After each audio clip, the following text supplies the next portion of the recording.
Bonsoir, il est 19 heures. C'est le moment de retrouver Soyons Zen puisque nous sommes mardi. J'ai le plaisir d'accueillir à nouveau Anne Thierry aujourd'hui. Bonsoir Anne, Bonsoir Christiane, ça va? bonsoir à tous, très bien, très heureuse d'être ici. Le retour d'Anne Thierry sur Mixte Liège. Alors Anne, kinésiologue, hein, on l'a déjà dit, kinésiologue quantique, enfin on l'a déjà dit, on s'est déjà rencontrés. Hein, tu es Tout déjà à venu fait, faire une émission. On rappelle un peu la kinésiologie, ce que c'est, et surtout la kinésiologie quantique, parce que toutes les kinésiologies ne sont pas quantiques.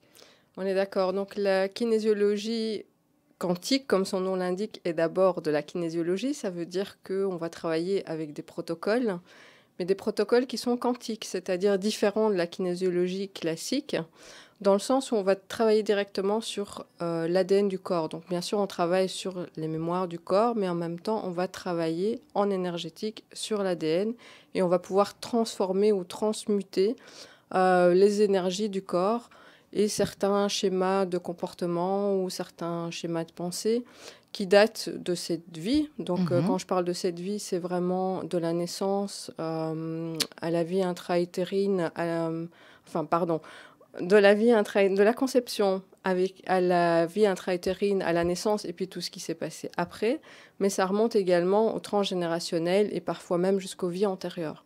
Donc si on croit à la réincarnation et l'incarnation de l'âme avec une mission de vie particulière et des choses à travailler et des contrats d'âme et des choix de vie qui sont faits, on peut comprendre aujourd'hui pourquoi dans certaines vies on est confronté à certaines situations, à certains comportements récurrents et certains schémas de pensée. Donc ce n'est D'accord. pas de l'astrologie, mais quelque part ça rejoint aussi l'astrologie.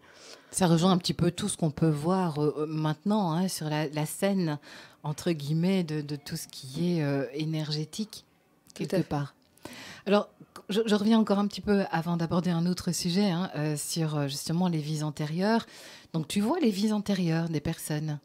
Alors ça m'arrive quand j'ai besoin d'avoir une information sur une vie antérieure, j'ai cette information de différentes façons. Donc ça peut être du clair ressenti, de la clairaudience, voilà, La de la clairvoyance aussi. clairvoyance aussi. Donc je travaille avec le protocole, mais en même temps avec mon intuition, avec des ressentis, avec une certaine guidance aussi.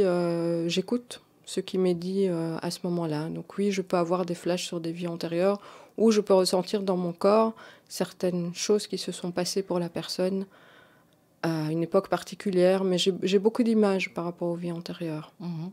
Mais évidemment, ça, c'est pas en suivant une formation de kinésiologie. Tu avais déjà ce don avant, ce don de clairvoyance ou de clairaudience.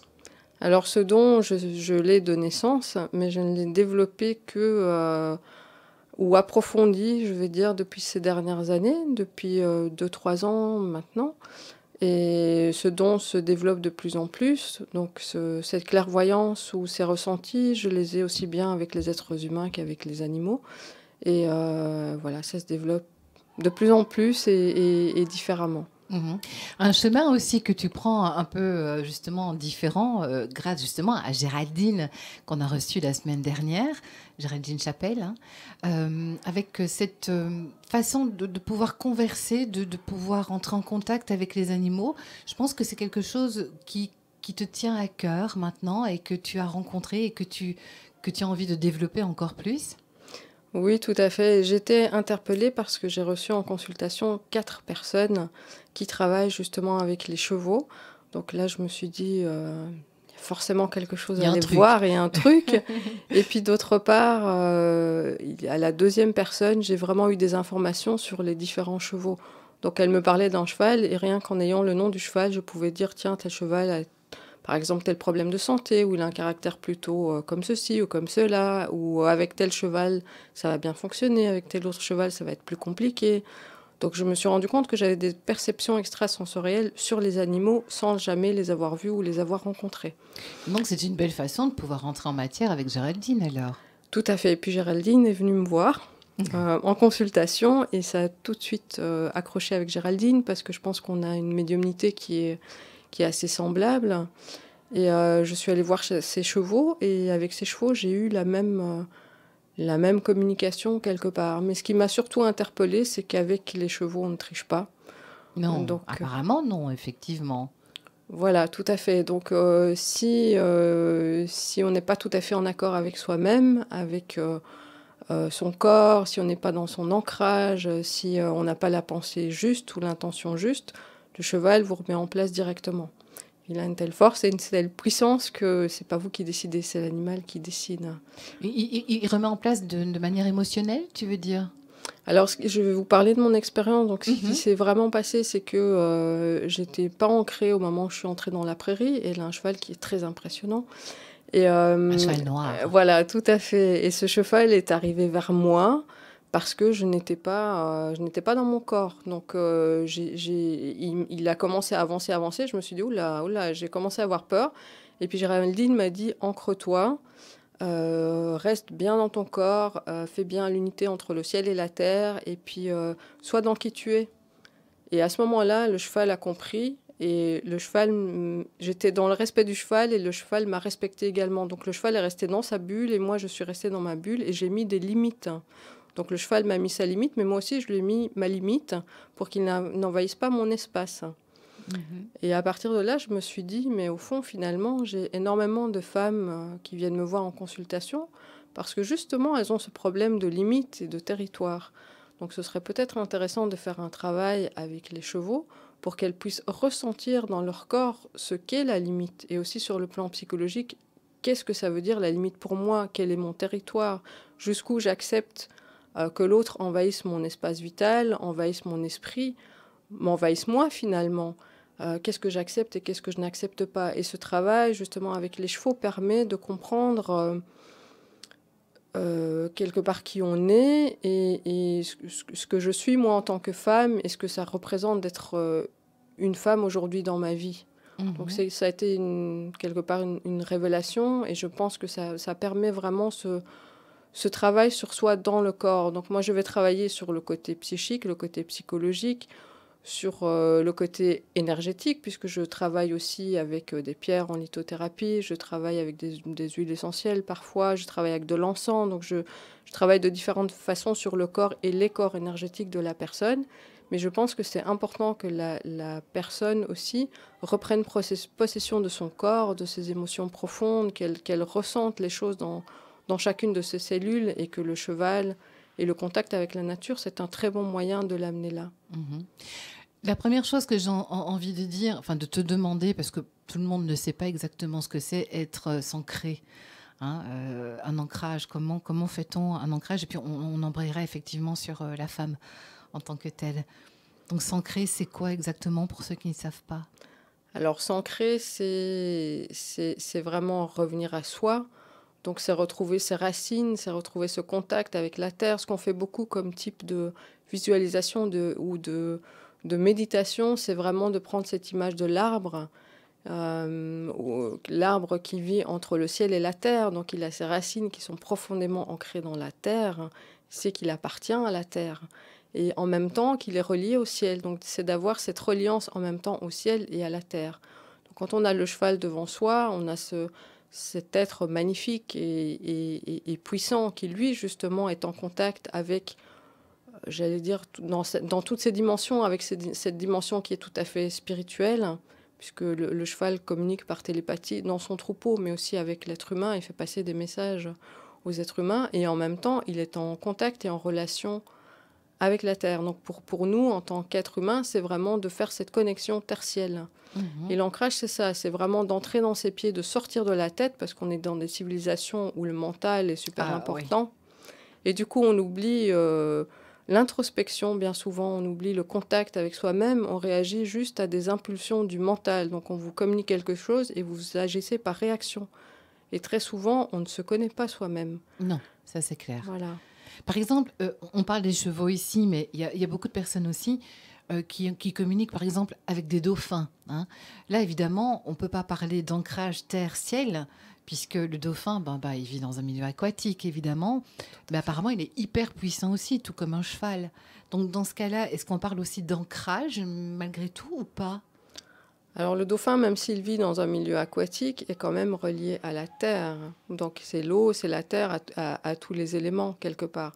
Donc, c'est un ancrage qui est différent. Ce qui est important, c'est d'avoir cette communication avec l'animal. Donc, je pense qu'avec le dauphin, on pourra avoir une communication, me semble-t-il, parce que je n'ai jamais communiqué avec des dauphins, mais peut-être qui est plus, peut-être un peu, peut-être différente, spirituelle, et on peut la ressentir différemment. Mais finalement, le message des animaux et ce qui m'a été transmis au travers de cette expérience ou de ces expériences que j'ai faites, c'était justement le respect de la planète et le respect des animaux.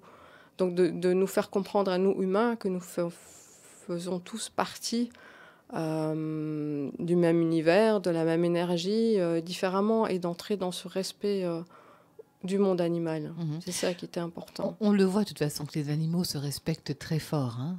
Tout à fait. Et qu'il y a forcément des prédateurs, des proies, et voilà, tout ça est réglé comme du papier à musique, hein. Nous, finalement, en tant qu'humains, on est tout autant prédateurs que proies. On ne sait plus très bien comment se situer. Et on en arrive donc justement aux femmes. Ça a l'air d'être compliqué d'être une femme à l'époque actuelle, hein. Alors, c'est compliqué d'être une femme, hein, comme on le voit de plus en plus aujourd'hui. Je crois que ça a toujours été compliqué d'être une femme, hein, Oui. depuis la nuit des temps, ceci dit. Ça a été compliqué, mais ce qui change aujourd'hui, et c'est que les femmes reprennent leur pouvoir. Et de tous les temps, il y a eu des femmes qui avaient du pouvoir, alors qu'on les appelle les sorcières, Oui. ou des femmes chamanes, ou quelle que soit la tradition, la culture dans laquelle ces femmes ont évolué, évoluent encore aujourd'hui. Il y a ce pouvoir qui est en train d'émerger, et les femmes sont en train de reprendre toute leur puissance, toute leur sacralité de femme. Pourquoi est-ce qu'elles avaient été éteintes? Enfin, on les avait éteintes, ces femmes, hein, quelque part. Pourquoi? Parce qu'elles sont plus puissantes, justement, que les hommes? Parce qu'elles sont plus, entre guillemets, dangereuses? Alors, il y a une question de puissance, ça c'est évident. On sait qu'on a brûlé les sorcières à une certaine époque.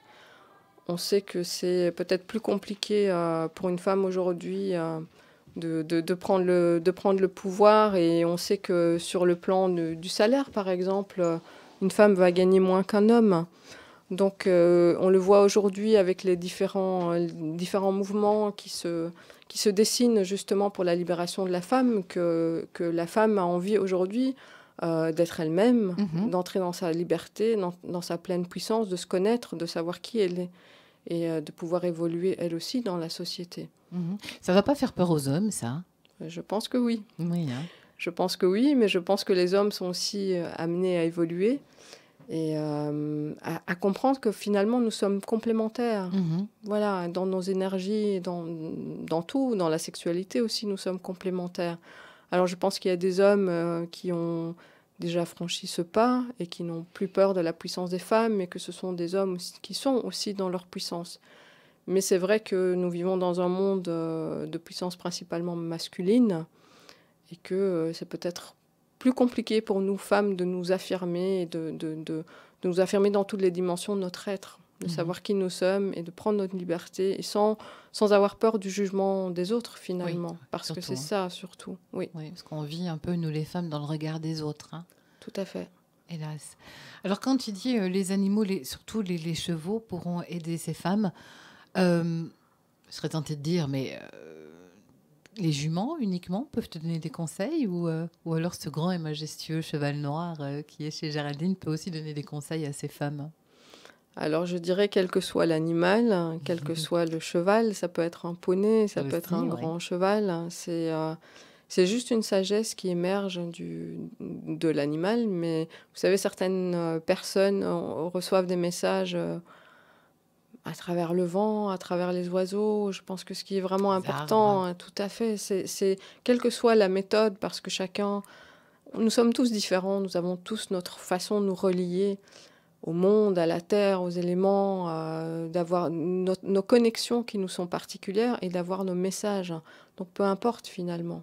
Après, moi, les chevaux, ça me parle, les animaux, ça me parle, mais d'autres personnes, ce sera différemment. Ce sera peut-être en faisant du yoga, ou en faisant du tai chi, ou en allant dans un endroit particulier sacré pour cette personne. Donc, quelle que soit la méthode, l'important, c'est vraiment de pouvoir se libérer et de pouvoir vivre qui on est, au-delà de toutes les croyances, de tous les schémas dans lesquels on a été enfermé pendant des années. voilà, moi je viens d'une famille très cartésienne. Tout ce monde-là m'a été totalement étranger jusqu'à, je dirais, 18 ans, 20 ans. Ah oui. Et ce don que j'ai, je le développe depuis pas très longtemps. Pourquoi? Parce que c'était aussi tabou? Tabou, je ne sais pas. Je pense qu'il y a un temps pour tout dans la vie et que ça ne s'est pas mis plus tôt pour différentes raisons, que j'avais d'autres choses à vivre qui ont fait que je suis plus à même aujourd'hui de comprendre Oui. les personnes que je peux aider, justement, Mhm. à traverser encore certaines souffrances et à aller vers plus de bien-être, plus de compréhension aussi. Parce que c'est ça, souvent, les femmes qui sont violentées, qui sont malmenées ou qui sont à côté de leur vie, je dirais, qui font des choses, qui ont un métier qui ne leur convient pas ou qui tombent malades, elles n'ont pas nécessairement ce décodage et cette compréhension des choses. Donc c'est aussi, c'est un décodage, hein, c'est de la guidance, un accompagnement, mais en même temps c'est du coaching, c'est comprendre pourquoi j'en suis là, qu'est-ce que j'ai fait de ma vie, qu'est-ce que j'ai envie d'en faire aujourd'hui, Parce que tu es comment... passé par toutes ces étapes-là aussi. Oui, tout à fait, oui, Donc c'est exactement. ça que tu as envie de transmettre finalement et dire, voilà, on peut se sortir de pas mal de choses. Oui, et la notion, une des notions les plus importantes pour moi, c'est vraiment le respect. Donc le respect de soi, le respect de l'autre, le respect oui, des animaux, de la planète. Mais c'est vraiment pour moi le terme qui aujourd'hui résume le travail que je fais, le Mhm. travail que je peux faire sur moi et sur les autres, mais en particulier le respect de la femme, que chaque femme puisse Oui, retrouver sa je- sacralité et sa puissance intérieure aussi. Et comment est-ce qu'une femme peut retrouver sa sacralité et sa puissance intérieure? C'est justement par cette introspection qu'on peut avoir vers soi. C'est de retrouver sa liberté, de dire voilà, avec ça je suis d'accord, avec ça je suis pas d'accord. Moi, ma vie, je veux la construire comme ça. Et Mais c'est j'ai- difficile de changer de chemin en cours de route comme ça, alors que pendant peut-être des années, on a agi d'une telle façon, alors qu'on sait très bien que c'est pas la manière dont on aura envie d'agir. Mais comment est-ce qu'on peut... ça prend du temps pour changer, de passer de ce qu'on fait qui n'est pas nous à ce on doit faire qui est nous. alors ça dépend de la volonté de chacun. Déjà, il faut se rendre compte que la vie qu'on vit ne nous Mhm. convient pas. Parfois, ça arrive de manière très violente. Parfois, ça peut être une maladie, ça peut être un cancer, ça peut être un accident de voiture, où la personne va se poser 56 000 questions en disant, mais qu'est-ce que j'ai fait de ma vie aujourd'hui? Qu'est-ce que j'ai envie d'en faire? Ou voilà, je suis sous domination de tel homme. Ça ne va pas, ça ne va pas, ou la personne se rend compte qu'à un moment donné, ça ne va pas. Et du coup, elle va consulter un thérapeute ou elle regarde un film ou elle a une prise de conscience. Et à partir de cette prise de conscience, on va arriver à décoder pourquoi cette personne en est là aujourd'hui, ce dont elle a envie. J'ai beaucoup de femmes qui sont sous emprise aussi, c'est de leur faire comprendre déjà quel est leur mal-être et pourquoi elles sont dans ce mal-être. Elles ne se rendent pas toujours compte parfois que Pas c'est parce toujours. qu'elles sont sous emprise de quelqu'un. Pas toujours, elles sont dans le déni bien souvent. Ou elles se disent, ah, c'est pas grave, il y a des choses plus graves dans la vie, il y a d'autres personnes qui ont des problèmes beaucoup plus importants que les miens. J'ai Pourquoi? toujours Parce que vécu. c'est une zone de confort ou c'est parce que vraiment on a arrivé on est arrivé, une personne est arrivée à leur faire comprendre que sans elle, elle n'était rien. Oui, Sans alors, lui, elle n'était rien bien plutôt. sûr, à la base, ce sont des personnes qui souffrent d'une blessure de rejet ou d'abandon. La plupart du temps, c'est ça, et qui ont un manque affectif à combler. Et puis jusqu'au jour où ce manque affectif, ça devient vraiment un enfer, ou parfois ça va même jusqu'à craindre pour leur vie. Et puis il y a tout ce jeu de l'emprise qui est dans la séduction, puis dans la violence, voilà, dans la culpabilité. Bon, il y a beaucoup de livres qui existent aujourd'hui Mhm. sur cette problématique, mais ces femmes ne sont pas forcément au courant de ce qui leur arrive. Et puis souvent, elles ont vécu ces situations dans leur enfance, dans leur petite enfance. Pour elles, c'est naturel. Quand C'est elles ont vu leur naturel, maman peut-être tout à fait. comme ça et elles se disent, bah non, c'est normal, c'est ça la vie en fait. Voilà, donc soit c'est naturel, soit ce sont des comportements qui sautent une à deux générations, Mhm. et du coup, elles sentent bien qu'il y a un problème, qu'elles ne se sentent pas bien, mais elles ont un tel manque affectif qu'elles elles sont dans cette relation ce manque affectif est comblé et en même temps, elles sont en danger. Mhm. Ou alors, elles se disent, bon, il y a une première relation, et puis elles retombent dans le même schéma, et puis elles ne comprennent pas comment en sortir. Oui, souvent on répète les mêmes schémas d'ailleurs Voilà, dans ce cas-là. Donc on sort d'une relation difficile, mais on replonge dans une relation qui peut être encore plus difficile que la précédente. tout à fait. Parce que pourquoi? Parce que la leçon n'a pas été apprise, n'a pas été comprise. Alors, la leçon n'a pas été comprise, et bien souvent, c'est un appel de l'âme qui dit, voilà, il est temps aujourd'hui que tu Que tu avances. comprennes et que tu avances, et que c'est une vie dans laquelle peut-être il faudrait mettre des choses en place pour justement retrouver toute ta féminité, pour reprendre ta liberté, pour sortir de la domination et pour vivre vraiment qui tu es, et ne plus te conformer à un modèle, à une situation. Voilà. On a presque l'impression que de nos jours, les femmes ont perdu justement cette féminité.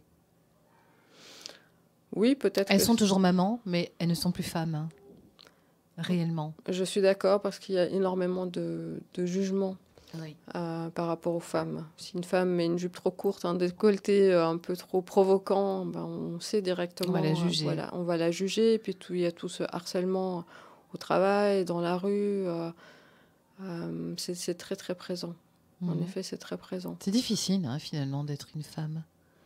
Et de s'accepter au bout du compte. Alors je pense que c'est difficile à partir du moment où on ne s'aime pas en tant que femme, parce que je pense qu'une des clés, c'est de s'aimer soi-même. À partir du moment où on s'aime soi-même, et on n'a plus de problème avec justement cette féminité, et puis vivre cette féminité dans tous les sens du terme. Et je pense qu'une grande partie vient de là. C'est du non-amour de soi, justement, et de s'accepter tel que l'on est. Mhm. Et on est dans une société où il faut correspondre à des canons de la beauté, bon, la chirurgie esthétique, où toutes les femmes se ressemblent. Oui, c'est vrai. Et justement, la beauté de la femme, c'est d'être comme on est, de s'accepter comme on est, avec Des imperfections. voilà, des Aussi, imperfections. qui font le charme. Hein. Exactement. C'est ça le Exactement. charme, en fait, ce sont les imperfections. Hein. Tout à Mais fait. justement, comme tu le disais un petit peu avant, c'est très difficile d'encore être féminine, puisque on a parfois peur de sortir et d'être arrêtée au coin de la rue, quoi. Donc Oui. c'est le monde, enfin c'est ce qui gravite autour de la femme aussi qu'il faudrait changer. Alors peut-être qu'aussi on envoie des messages inconscients qui ne sont pas ce qu'ils devraient être, parce que je pense qu'une femme qui est dans toute sa puissance et dans cette énergie de femme sacrée, elle dégage aussi une énergie de force. Et je pense qu'une femme qui est dans cet état-là, personne n'osera justement la harceler et entrer dans sa bulle quelque part, puisque son énergie est tellement puissante qu'elle va repousser et qu'elle va envoyer un message qui est inconscient ou qui est énergétique à la personne en face d'elle, même si c'est un homme, tu ne me touches pas. Et voilà. Elle va mettre des espèces de barrières, en fait. Exactement, tout Ouais. à fait. D'accord. Et alors, bon, tu dis que toi, tu as envie, donc, justement, de parler, enfin, de t'occuper de ces femmes à travers cette relation avec les chevaux. Rien que les chevaux, ou tu penses qu'il y aurait d'autres animaux qui pourraient entrer en ligne de compte? Là, dans l'absolu, ce sont les chevaux qui t'interpellent le plus? Alors pour l'instant, ce sont les chevaux, parce que les chevaux vivent déjà en troupeau. Donc quand on est au milieu d'un troupeau de chevaux, on se rend compte que on est un peu comme en société. Donc il y a un respect de l'autre cheval, et bien sûr il y a des rapports de force entre les chevaux, etc. Donc c'est un peu se replonger dans la société actuelle. C'est où j'en suis moi, quelle place j'occupe parmi le troupeau, parmi les autres êtres humains. Qu'est-ce que j'accepte, qu'est-ce que je n'accepte pas. Il y a ce parallélisme qu'on peut faire avec les chevaux, et aussi la notion de territoire, parce que ces femmes justement qui sont violentées, bien souvent elles n'ont pas de territoire qui leur sont propres. Je prends plusieurs exemples de cas de femmes que j'ai eues en consultation qui étaient justement victimes d'hommes violents, harcelants, on peut dire même de pervers narcissiques. Mhm. Et elle n'avait plus aucune autonomie et plus aucune indépendance. Elle n'avait plus de vie, en fait. Plus de vie et plus de territoire et plus de possession. Cet homme allait sur leur téléphone, fouiller les armoires, fouiller dans leur chambre, Disait ce qu'elle devait contrôler, faire, hyper contrôlant, j'imagine. exactement. Ouais. donc dans l'hyper-contrôle tout le temps. Donc ce sont des femmes qui ont perdu le respect d'eux-mêmes, qui ont perdu peut-être même cette notion d'individualité, qui n'existe qu'à travers l'autre, qui Oui, ne savent plus qui elles sont, oui. exactement, qui ne connaissent plus leurs besoins, qui ne savent plus ce qu'elles aiment. Donc c'est vraiment de pouvoir décoder aujourd'hui où en est la situation, ce qu'elles vivent, et puis de leur expliquer que c'est pas normal, que quelque part il y a un problème là. Je ne vis pas, je ne suis rien finalement, je ne suis plus rien. J'existe uniquement à travers l'autre, mais je n'existe pas. Je respire, mais c'est tout, quoi. Exactement. Voilà. Et encore, l'autre a le droit de vie et de mort sur moi, oui, parfois, aussi, très pas souvent. toujours, enfin, mais souvent. ça peut arriver. Oui. Donc justement, avec le cheval, c'est ça, c'est reprendre son territoire, reprendre sa puissance, retrouver ce respect. Retrouver cette liberté aussi, parce que le cheval, l'image qu'on a du cheval, c'est ce cheval qui galope avec la crinière au vent, quoi, aussi, hein. Symbole un peu de liberté et de puissance, mais de liberté en même temps. Tout à fait, c'est retrouver ma liberté d'être qui je suis, dans toutes mes dimensions, comme moi j'ai envie de l'être, tout en respectant les autres. Chacun dans son caractère, chacun dans sa façon d'être et dans sa façon de vivre. Oui, parce qu'on est tous différents, hein, il faut quand même bien le reconnaître aussi. Ce travail, tu vas le faire directement en face à face avec des chevaux ou tu vas avoir une communication avec les chevaux, même à distance? Alors moi, j'ai une communication avec les chevaux même à distance et avec les animaux même à distance. Mais pour des personnes qui viennent justement en consultation ou qui veulent être formées sur la kinésiologie, on va proposer un programme de formation kinésiologie et communication intuitive pour que d'une part, pour sortir aussi tout le temps du psychologique, parce que la formation en kinésiologie a une partie qui est quand même assez lourde sur le plan. Enfin, assez lourde, non, c'est pas le terme exact, mais il y a des protocoles quand même à utiliser. Oui. C'est un travail personnel aussi qui sera proposé sur soi en plusieurs modules. Donc, ça permet de faire le travail d'une façon beaucoup plus psychologique, énergétique, où il y aura aussi un module énergétique pour justement entrer en contact avec ses ressentis, ses propres ressentis, donc apprendre aux gens, voilà, comment je me sens, quand je ressens une pierre, qu'est-ce que je ressens, si j'utilise un pendule, qu'est-ce que ça fait. Est-ce qu'il y a des gens qui peuvent ne rien ressentir du tout? Oui, ça arrive. Il y a des gens qui sont bloqués aussi par leur mental, donc tout le monde ressent. Tout le monde ressent. C'est juste à un moment donné de pouvoir lâcher le mental. Et ça, avec les chevaux, ça prend peut-être un peu de temps, mais avec les chevaux, à un moment donné, on lâche le mental. On est obligé d'être dans son corps. On est obligé de lâcher le mental. Autrement, c'est le cheval qui va devenir dominant et vous qui êtes dominé. Et c'est tout à fait ce qui se passe dans l'emprise, que ce soit au niveau du travail ou au niveau d'un couple. Il y a toujours ce jeu de bourreau-victime, dominant-dominé. Oui. Et ça, le cheval le fait très bien. Donc, si vous êtes directement dans la situation de victime ou de dominé, si vous me positionnez comme ça, le cheval va prendre le dessus sur vous et vous dominer complètement. Donc c'est et comme il est imposant, évidemment, ça fait tout de suite un peu peur. Plus et réfléchir. Oui, tout à fait. Tout à fait. Et on entre aussi dans cette notion de peur, parce que dans ce couple infernal ou dans ces relations infernales, un des mécanismes, c'est justement la peur. Oui. Donc le dominant joue toujours sur la menace ou sur la séduction. Et puis on est dans le faux, en fait. On est dans une espèce de faux couple, une espèce de fausse relation. C'est comme si c'était un décor de carton-pâte. Et puis on joue, mais on n'est jamais véritablement soi-même. Donc avec le cheval, on est obligé d'être soi-même à 100%. Donc c'est pour ça que j'aime cette notion ou cette dimension de communication avec les chevaux, parce que vous avez plein de dimensions d'être. Vous avez ce rapport à la liberté, ce rapport au respect, ce rapport au monde animal, ce rapport à la nature, ce rapport à la domination, ce rapport à la société. Donc, ce rapport à l'énergétique, il y a énormément, et à la sensibilité, au ressenti, énormément de dimensions qui jouent. Donc, c'est très complet de pouvoir travailler avec les chevaux. Et en kinésiologie aussi, enfin, on joue aussi sur le psychologique. C'est très... c'est énergétique en même temps. Voilà, tout à fait. C'est une très belle combinaison, je trouve.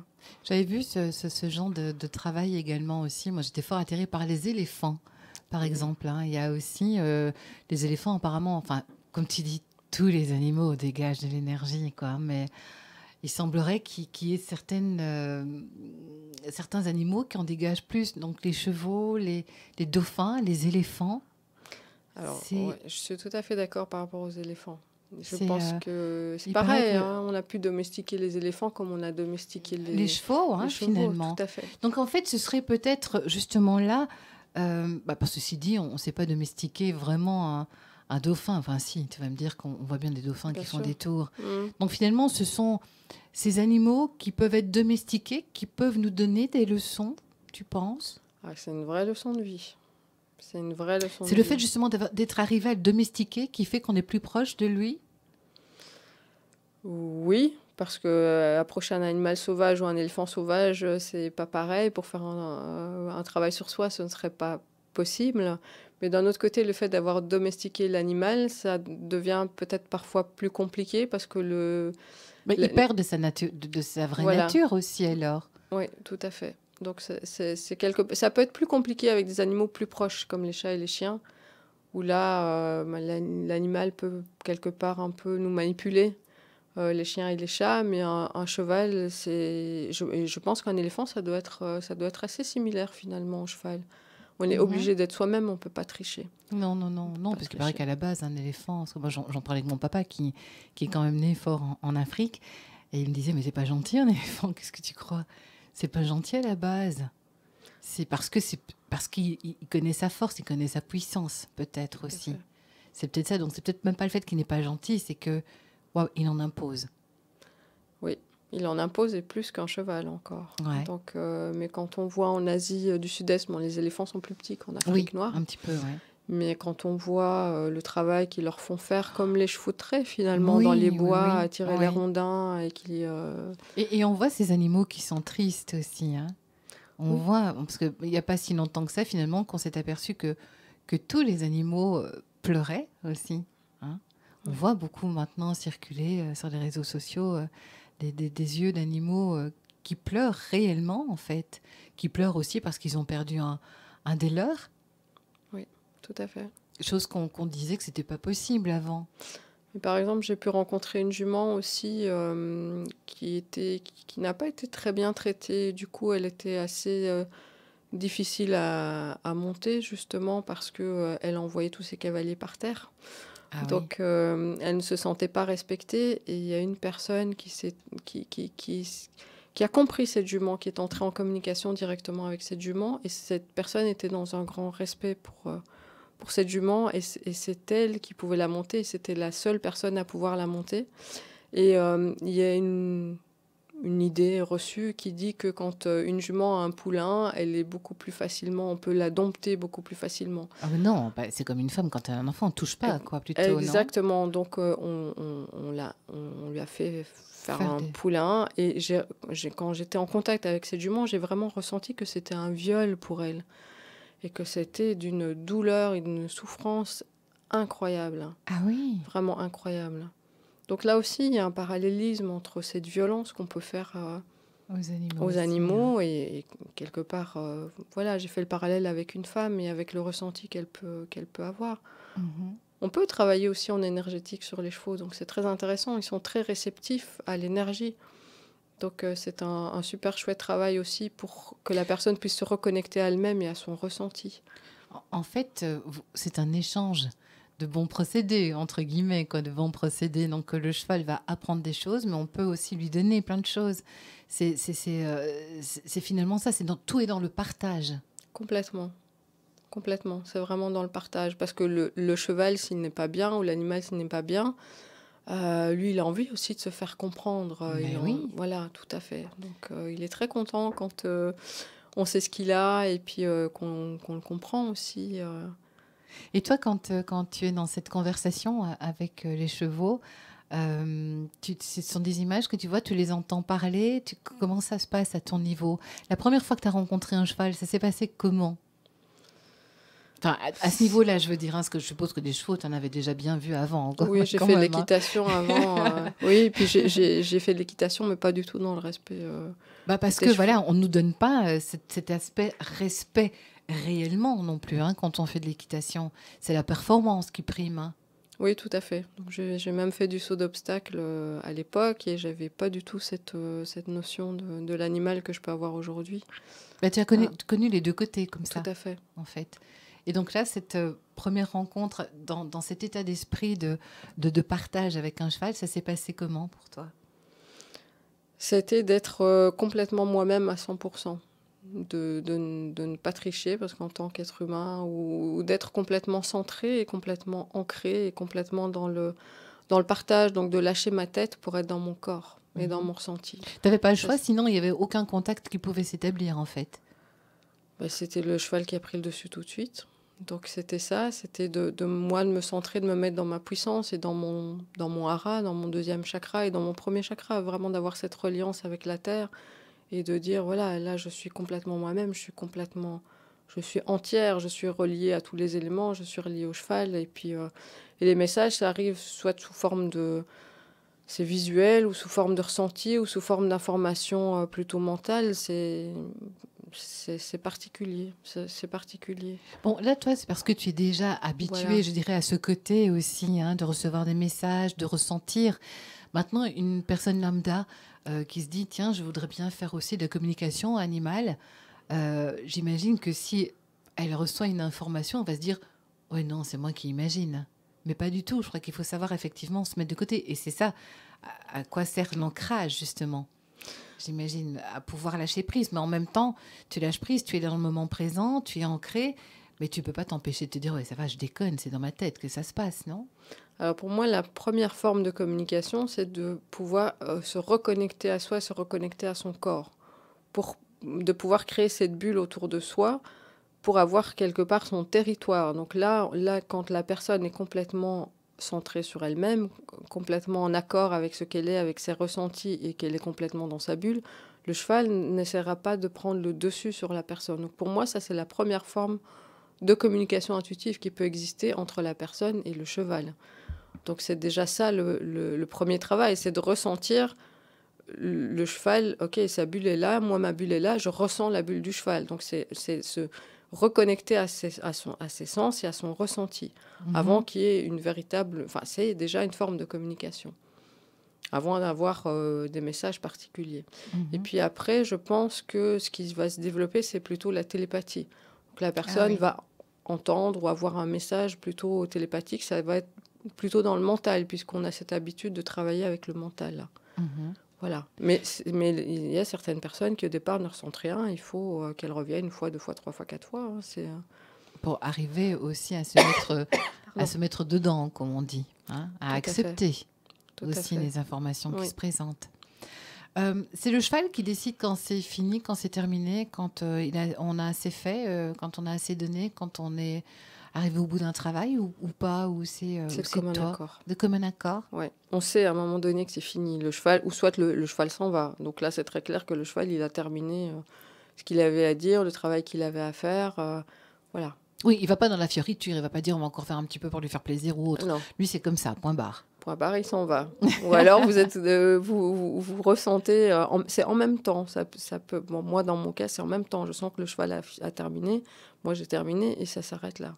Que ce soit moi qui travaille sur le cheval ou le cheval qui travaille sur moi ou qui me transmette un message.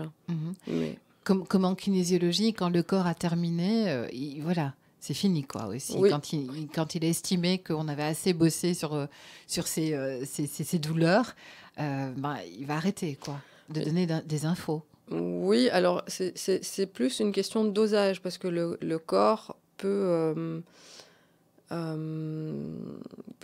prendre, à une certaine capacité de prendre ou de se transformer ou de prendre des informations. Mais il a ses limites aussi, donc c'est d'être dans le respect de la limite de chaque personne. Pardon. Je sais que des personnes qui ont déjà beaucoup travaillé sur elles, sur l'aspect psychologique, sur l'aspect physique, sur l'aspect énergétique, vont pouvoir aller beaucoup plus loin dans une séance de kinésiologie et leur corps va pouvoir se transformer peut-être plus rapidement ou différemment ou aller beaucoup plus loin dans le travail qui peut être fait sur une même séance. Une personne qui arrive, qui n'a pas fait de travail sur elle, ou si c'est la première fois, elle va absorber beaucoup moins ou elle va transformer beaucoup moins. Donc c'est toujours une question de dosage, parce que ça peut après peut-être provoquer des désagréments. Oui, c'est ce que j'allais dire. Le corps aussi prend ce qu'il est capable de prendre. Tout à fait. Trop, ça pourrait faire péter les plombs à quelqu'un, peut-être. sur le plan psychologique, mais aussi sur le plan physique, parce qu'il y a toute une période d'adaptation.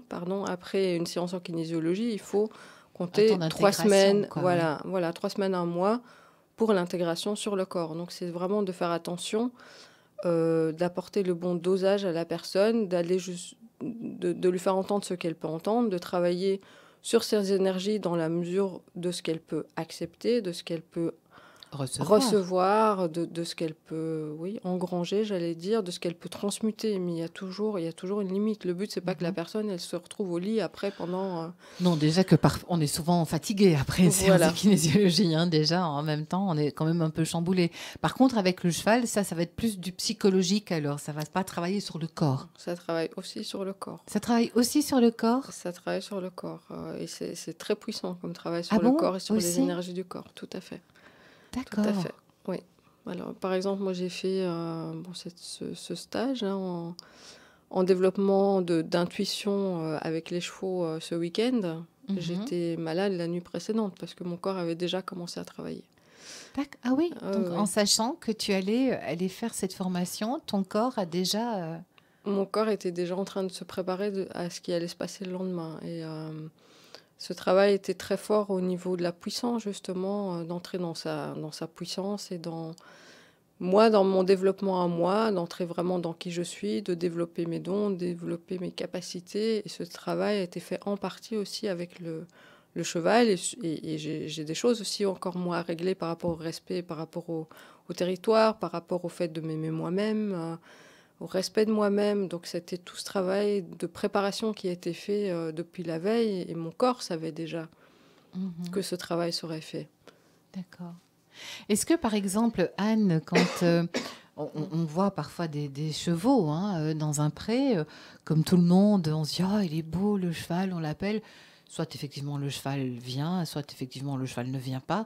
Donc ça veut dire que même si on n'a pas de communication animale, même si on n'est pas accompagné de quelqu'un qui a une communication avec les animaux ou avec les chevaux, eh bien le cheval va quand même déjà de lui-même venir faire un travail sur cette personne qui ne sait pas du tout que ce cheval peut lui apporter quelque chose. Tu comprends ce que je veux dire ? Oui, je comprends. Ma phrase est un peu... mais enfin... Voilà, donc un cheval qui ne connaît pas quelqu'un qui ne connaît pas le cheval, qui ne sait pas qu'on peut communiquer, est-ce qu'il y a quand même quelque chose qui peut se passer entre ces deux êtres ? Alors bien sûr, il y a une connexion qui peut se passer entre ces deux êtres. Après, ça dépend du cheval. Est-ce que le cheval en a envie ? Est-ce que le cheval n'en a pas envie ? Mais s'il vient, ça veut dire qu'automatiquement, il est attiré par cette personne. Bien sûr, il y a une communication. Si le cheval vient vers la personne, il y a une communication. Et même si la personne ne le perçoit pas, ne le ressent pas, ça se fait à un autre niveau, sur un autre plan. Oui, parce que c'est ça aussi, comme Géraldine disait, parfois elle peut avoir aussi des informations du cheval en tant que physique, ou avoir une communication avec l'âme du cheval. Tout à fait. Qui est certainement encore plus puissante, évidemment. Beaucoup de choses se font sur le plan de l'âme. Alors on aurait souvent un autre plan à nous, le plan terrestre, en 3 dimensions de la personnalité, mais beaucoup de dimensions nous dépassent, que nous ne comprenons pas, ou avec lesquelles nous ne sommes pas en contact nécessairement. Et c'est la même chose dans le travail en kinésiologie. Bien sûr, je vais travailler sur un plan psychologique, sur un plan physique, mais je vais travailler aussi sur d'autres plans, et sur le plan de l'âme ou sur le plan transgénérationnel. Parce qu'il faut bien vous dire que quand vous arrivez et que vous commencez à faire un travail sur vous-même, c'est quelque part un appel de votre âme qui vous dit ça va plus là, il faut faire quelque chose. Il est temps de bouger, il faut faire quelque chose. Oui, parce que sinon, peut-être que pendant des années, les gens n'ont jamais pensé à aller trouver un thérapeute énergéticien ou holistique. Et puis, pouf, tout d'un coup, il entend un truc à la radio ou il rencontre quelqu'un qui va lui parler de quelqu'un. Et là, il y a un déclic qui se fait. C'est qu'on est prêt alors, peut-être, à passer à cette étape. Oui, c'est qu'on est prêt à passer à cette étape. Et les femmes, justement, parce que forcément, j'ai beaucoup de femmes qui viennent en consultation. C'est une majorité de femmes ? J'ai quelques hommes, mais c'est une majorité de femmes. Tu crois que tu attires les femmes, ou ce sont plutôt les femmes qui sont attirées finalement par toutes ces thérapies ? Est-ce que les hommes n'ont pas encore un peu peur ? Est-ce qu'ils ne sont pas un peu plus frileux ? Alors, je pense qu'on est dans une phase aujourd'hui où la femme est en train de reprendre son pouvoir. Donc, c'est le retour des sorcières. Donc, les sorcières, c'est jeter un sort, c'est ça. Ouais. Et je pense que les femmes sont en train de se libérer et qu'on est en train de traverser une autre époque On a beaucoup parlé de l'ère du Verseau, mais je Oui. pense que c'est ça, c'est qu'on va retrouver un équilibre entre le masculin et le féminin, et que les femmes vont reprendre ce pouvoir qui leur a été volé quelque part. Donc je pense qu'il y a beaucoup de femmes aussi qui se sont réincarnées dans cette époque-ci, qui étaient des femmes très puissantes à d'autres époques et qui ont aussi des mémoires karmiques qui ne sont pas nécessairement très belles, ou qui ont été brûlées en tant que sorcières, donc qui ont vécu cette trahison des hommes et qui sont en train aujourd'hui de transformer cette blessure de trahison pour retrouver cette puissance et pour retrouver leur pouvoir intérieur et retrouver cet état chamanique, qui sont dans cette phase de transformation justement de la femme, Mhm. où on est en train de passer peut-être de la femme qui était longtemps objet ou longtemps dominée à une femme qui retrouve sa liberté et qui retrouve sa pleine puissance. Mais tout ça demande un travail intérieur. Et quand on voit l'état du monde aujourd'hui, où c'est principalement une énergie masculine qui domine, l'énergie de la puissance, de la force, de l'argent, on est presque, j'allais dire, obligé de retrouver cette énergie beaucoup plus douce, qui est aussi l'énergie de la nature. On voit que Mhm. ça émerge de plus en plus. Et cette transformation qui se fait sur le plan planétaire, et qui passe aussi par les femmes, et les hommes sont entraînés dans le mouvement, mais les hommes sont encore beaucoup dans cet esprit de domination, Virilité. de virilité. Alors, est-ce que ça vient aussi justement de l'évolution humaine, puisque l'homme était le chasseur-cueilleur Il et a la toujours femme, été, oui, hein, voilà, voilà. s'occupe des enfants à la maison, etc. Mais on est dans ce passage à l'équilibre, justement. Et justement, parce que tu dis la femme, les enfants, c'est pas un peu, ça devient pas un peu dangereux justement, parce que la femme est celle qui procrée, celle qui met au monde. Si elle retrouve cette féminité, si elle retrouve cette puissance, elle va engendrer quoi? Des femmes libres qui vont créer le monde de demain, qui est un monde différent. Et les enfants aujourd'hui et les adolescents sont d'une sagesse, c'est incroyable. Sagesse, mais en même temps, ils sont très compliqués. Est-ce que c'est le monde qui n'est plus adapté à eux? Ou alors est-ce qu'ils ne sont plus adaptés à ce monde? Il y a un truc qui se passe quand même, justement, parce qu'on entend tous les parents, hein, je pense, on peut parler à qui on veut, les parents se disent, mais c'est pas possible, quoi, je n'en sors pas avec mon ado, je n'en sors pas avec mon enfant. Est-ce qu'ils sont pas, ils sont révoltés d'une certaine façon, mais c'est une révolte mais qui est immense, il me semble, par rapport à ce que nous, on pouvait être révoltés. Alors là, on peut peut-être parler de vieilles âmes et de nouvelles âmes. Mhm. Donc je pense qu'il y a aujourd'hui une peut-être à peu près 20% des âmes qui sont des âmes anciennes, qui reviennent sur Terre et qui s'incarnent pour transformer et changer les choses, et qu'il y a énormément d'enfants aujourd'hui, et on le voit dans les médias, qui sont porteurs de ce message de transformation, on ne peut plus continuer comme ça, etc. Et qui sont peut-être les âmes les plus sensibles et les plus empathes et les plus hypersensibles, qui sont peut-être aussi les plus difficiles parce qu'elles sont moins comprises. Et du coup, elles se révoltent parce qu'elles ne sont pas comprises. Et je pense, là je vais reprendre mon exemple parce que voilà, c'était ma façon d'être quand moi j'étais enfant, et j'étais pas du tout comprise. Dans ma famille, encore aujourd'hui, je suis le mouton noir parce que je fais partie peut-être de ces âmes Catégorie, un anciennes, peu, oui. voilà. Et je pense que c'est ça le problème de la plupart de ces enfants qui sont là aujourd'hui pour changer les choses et qui ne sont pas vraiment intégrés dans la société, qui ne sont pas vraiment intégrés dans leur famille. Parce qu'ils ne sont pas entendus, Ils enfin, sont- du moins, on ne comprend pas leur langage. Alors, je ne peux pas faire de Non, généralité, non. hein, mais je pense qu'il y a une partie des enfants aujourd'hui qui arrivent avec cet aspect-là, ou qui ont une âme qui vient pour transformer les choses et changer les choses sur la planète. Et ce sont des avant-gardistes et on n'en est pas encore là aujourd'hui. Mhm. Et d'où cette difficulté De s'intégrer. voilà, de s'intégrer, cette révolte aussi qui est là. Mhm. Oui.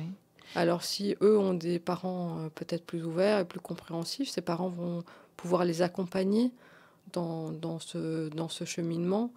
Et puis d'autres, les parents ne vont pas nécessairement les comprendre, donc ils vont entrer dans le moule et ils vont faire ce qu'on leur demande de faire, ou au contraire, ils vont être complètement révoltés et ça va mal se passer. Mhm. Mais tu disais aussi donc que ces enfants qui naissent maintenant sont beaucoup plus sages. Oui. Malgré tout, enfin, c'est assez paradoxal, hein, finalement. Ils sont plus sages, mais plus sages peut-être cette sagesse qu'on a perdue nous, mais en même temps, il y a cette révolte. Donc, c'est vrai que ça doit être hyper compliqué pour eux, quoi. C'est une révolte sage. Enfin, je ne sais pas comment on pourrait appeler ça. C'est très compliqué à gérer pour eux, surtout en phase d'adolescence, parce qu'ils se pressentent ou ressentent certaines choses, mais ils ne comprennent pas trop le décalage que eux ont avec la société. Et, ils comprennent leur façon de fonctionner est tellement différente de la façon de fonctionner des adolescents autour d'eux, qu'ils n'arrivent pas nécessairement non plus à comprendre les adolescents qui sont autour d'eux. Oui, Et voilà, c'est voilà. ça. Et du coup, il y a parfois ces réactions un peu violentes. Mhm. Mais ces enfants beaucoup plus jeunes ou ces adolescents, bien souvent à l'âge adulte, soit passent complètement à côté de leur mission de vie pendant un certain temps, ou bien pendant toute la vie, Oui, tout le restant de leur voilà, vie. ou Ou, alors sont conscients de leur mission bien précise et savent déjà depuis tout petit quelle mission ils auront à faire et à entreprendre. mhm. Ou- Et justement, les chevaux face à un enfant, face à un jeune, enfin, tu vas me dire une âme est une âme, hein, que ce soit un enfant, un ado ou un adulte. Je suppose que les âmes des chevaux et les âmes des humains, il n'y a pas d'âge, je veux dire. Non, il n'y a pas d'âge parce que ça se passe sur le plan de l'âme, ça se passe tout à fait à un autre niveau. Et je sais qu'on obtient de très très bons résultats avec les enfants, Mhm. que c'est assez exceptionnel puisque eux ont beaucoup moins de croyances, ont Voilà. beaucoup moins de Ils sont moins filtres. fermés, voilà. Voilà, donc le contact s'établit tout de suite. Et je connais une autre personne qui va travailler justement avec des enfants beaucoup et avec des écoles notamment. Donc, Ah oui. Il y a aussi, bon, ça c'est dans un autre domaine, mais l'hypothérapie, hein, qui aide beaucoup les enfants en difficulté, les enfants ayant quelques déficiences aussi, hein. Il semblerait que les chevaux arrivent à sortir ces enfants d'un certain contexte. Il y a beaucoup d'autistes qui font de l'hypothérapie. C'est ça, hein, l'hypothérapie, hein, je pense qu'on oui, appelle ça. tout à fait. Et que il y a un truc qui se passe, quoi, qui va se passer avec un cheval, qui va pas se passer avec un autre humain, hein, au niveau de cette maladie. Oui, parce que ça se passe à un autre plan, ça ne passe pas par le filtre du mental. Mhm. Donc, j'en reviens toujours à la même chose, c'est Ouais, non. vraiment cette connexion qui peut exister entre l'animal et l'humain, mais sur un autre plan que le mental, puisque nous, on perçoit tout. On est tellement fort dans notre tête qu'on en oublie notre corps, et là, ça passe par le corps, Mhm. nécessairement, ça passe par là. Et c'est pour ça que c'est important pour moi de passer par le corps pour retrouver oui, cette force et cette puissance qu'ont les femmes aujourd'hui et pour guérir cette blessure qu'elles ont à guérir. Et si je puis me permettre, Anne, c'est vraiment très moche ce que je vais dire, mon jeu de mots. C'est un peu ton cheval de bataille, quoi. Oui, je suis Sagittaire, donc c'est tout à fait juste. Hein. Oui, C'est tout c'est à fait vrai, en juste. Hein. plus. Voilà, donc tout ça te ramène à ça, finalement, à ce que tu es, à ta propre essence, finalement. Oui, je pense que c'est pour ça que le cheval me parle tellement, parce que je retrouve... c'est une partie de moi, je dirais. C'est ça toute la magie. C'est la magie du signe, de mon signe astrologique, et en même temps la magie de cet animal et la magie de la communication entre cet animal et moi. Oui, tout à fait. Je comprends pourquoi j'ai une langue de vipère. Je suis serpent en signe chinois. Non, Ah, non, je rigole. ah mais moi je suis cheval de feu en signe. Oui, Allez, oui, ah ben oui. voilà, bah, tout te ramène à tout. Tout me ramène à tout. Tout à fait. Voilà. Et donc, qu'est-ce que tu vas proposer alors parce qu'on on arrive déjà au bout de cette émission. Donc, ce sont des soins que tu vas proposer bientôt. Tu termines aussi une formation, là, j'imagine. Comment ça se passe, le futur pour toi? Alors, en ce qui concerne les formations, donc ce qu'on a décidé avec Oui. Géraldine, c'est de mettre en place une formation en 3 modules, avec une partie kinésiologie, une partie équi-coaching, donc être à l'écoute de ses ressentis, de développer cette communication intuitive, et en même temps de pouvoir travailler sur l'aspect territoire, sur l'aspect respect, pour que les femmes aussi, pour apprendre aux personnes qui vont venir en formation, euh, comment pouvoir développer ses sens, pouvoir développer son ressenti, mais en même temps travailler sur le psychologique et travailler sur les énergies et pouvoir passer par la reconstruction globale, j'allais dire, du psychique, du psychologique, mais aussi des plans énergétiques, de ressentir les choses dans son corps. Et puis il y aura aussi toute une partie justement sur tout ce qui est ressentir les énergies, comment travailler avec un pendule, comment travailler avec les pierres. Donc vraiment de rentrer dans l'intuition de plus en plus. Donc la kinésiologie, c'est bien parce qu'il y a des protocoles à utiliser, mais c'est important aussi de développer le ressenti qu'on peut avoir par rapport à la personne, parce que si c'est juste se limiter à un papier... C'est un peu léger. Voilà, c'est un peu léger. Donc c'est tout un travail en conscience de retour à soi et de... oui, retrouver sa puissance, retrouver qui on est, faire un travail sur soi, mais tout en ayant des outils pour pouvoir travailler sur soi et puis sur les autres aussi ensuite. C'est une belle aventure alors qui va commencer pour toi. Oui, c'est une très belle aventure parce que la communication intuitive, ce sont les chevaux, mais c'est aussi son chien, son chat, je ne sais pas, son oiseau. Donc c'est beaucoup plus large que ces dimensions-là. Moi, ce qui m'intéressait surtout, c'est de pouvoir travailler à nouveau sur la puissance féminine, sur la magie de la femme, puisque j'ai beaucoup de femmes blessées qui viennent me voir. C'est comment retrouver leur dignité et comment se retrouver elles-mêmes finalement. Et comment se reconnecter à cette conscience pour changer le monde de demain, le monde d'aujourd'hui, les mentalités, retrouver sa liberté. Et sortir de la domination pour être vraiment soi-même en pleine conscience et pour exister. Exister tout simplement en tant que femme. Voilà. Ah bah oui, mais il serait temps, parce que c'est vrai qu'on porte quand même le poids de pas mal de choses, mine de rien. Ceci dit, on n'a pas toujours peut-être été femme non plus. Est-ce que parfois, la façon dont on est femme dans cette vie-ci, ça vient pas du fait qu'on a été homme un peu... pas bien dans une vie antérieure, va-t-on savoir quoi, et on paye, enfin je sais pas, c'est très compliqué finalement cette vie où on a été et où on est autre chose, non? Alors est-ce que c'est compliqué? Non, c'est une expérience, parce que à partir du moment où on a ce recul de voir tout ce qui nous arrive comme une expérience pour grandir, pour faire grandir notre âme, et qu'on est dans l'acceptation et dans la foi. C'est pas toujours évident d'accepter tout non plus. C'est très difficile, mais à partir du moment où on se place du point de vue de l'âme, on se dit que c'est qu'on doit faire le passage quelque part, qu'on a des choses à comprendre, et au plus on comprend vite, au plus on est dans la souplesse des choses, j'allais dire, et dans l'acceptation et dans une forme de sérénité, parce qu'on sait que tout a un sens finalement. Donc après cette vie-ci, il y en aura peut-être une autre, il y en a eu d'autres derrière, voilà, j'ai travaillé un tas de choses dans certaines vies. Aujourd'hui, je vais travailler d'autres choses parce que je dois avancer. J'ai une autre compréhension à avoir sur le plan spirituel. Et on est quand même beaucoup plus serein et on est beaucoup plus dans la foi de ce qui peut nous arriver quand on se place sur le plan de l'âme et de l'éternité. Forcément, on a un regard qui est différent sur la vie. Et sur les liens karmiques qu'on peut avoir avec toutes les personnes importantes qui sont autour de nous. Sur notre chemin. Et c'est sortir aussi de cet état de victime pour reprendre justement sa puissance et son pouvoir et se dire que nous aussi, on est créateurs de notre vie. Et on a été créateurs, on a passé des contrats d'âme de ce qui nous est arrivé jusqu'à aujourd'hui. Mais c'est de se dire... voilà, où est la victime, où est le bourreau. Peut-être que moi, j'étais bourreau dans une vie antérieure. Alors peut-être aussi que je reviens à la sorcière, mais jeté un tas de sorts, j'étais trahie, j'étais brûlée. Voilà, j'ai fait des choses qui font qu'aujourd'hui, peut-être que j'ai tué des gens. Enfin, j'ai certainement tué des gens dans une vie antérieure.